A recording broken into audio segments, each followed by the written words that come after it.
In the meantime, the search is ongoing for a 4-year-old Westmoreland boy. Shakeil Patterson went missing at a grave digging last month. In this primetime news follow-up, the principal and teachers at Friendship Primary and Infant School, where he was a student, are still clinging to hope that he will return safely. When teachers at Friendship Primary and Infant School sent off 4-year-old Shakeil Patterson for summer holidays, they weren't expecting that he wouldn't return for the September term. Young Patterson was due to matriculate to Kindergarten 3, but his desk and chair remain empty, leaving the school population in distress. We're all saddened. It's so hard for us, to deal with it. Even I myself, when I think about it, even yesterday I was talking to somebody about him, and I was, my eyes just welled up with tears.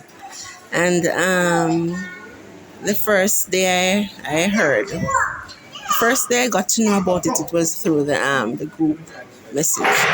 And when I read it, I just burst out crying. Our news team visited the school on Tuesday. The 4-year-old's favorite toys were placed on his desk as his classmates looked on. Cheddy Chisholm is the principal. It is in fact a mystery. I got the news, I think it happened this Sunday evening, I got the news in the morning. And it was very shocking when we heard about it. And the part that puzzles me is that no one saw anything. No one has any clue as to what happened to him. And, even yesterday we had a meeting and we were talking about Shakeil. We were hoping for him to come back. She described young Patterson as a brilliant child who loved to investigate things. The Westmoreland police are reporting that they carried out searches on the Sunday when the boy disappeared. A search was also done the Monday, which yielded no success.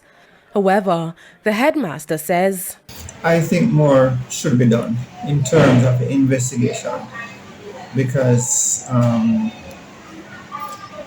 he was somewhere where there were other family members around, there were persons from the community.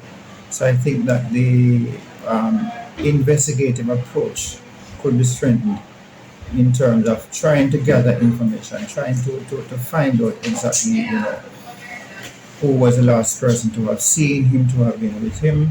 In total, it's been 23 days since the boy has gone missing, and everyone is still trying to put the puzzle together to locate him. Because of that, we had a PTA meeting and we sensitized our parents about caregiving, about the need to exercise proper supervision. Even here at school, we sought to ramp up our security system. We tried to ensure that children who are leaving the premises are being handed over to persons who are authorized to pick them up, just to ensure that they come to us and they go home safely. Sandy Williams, TVJ News.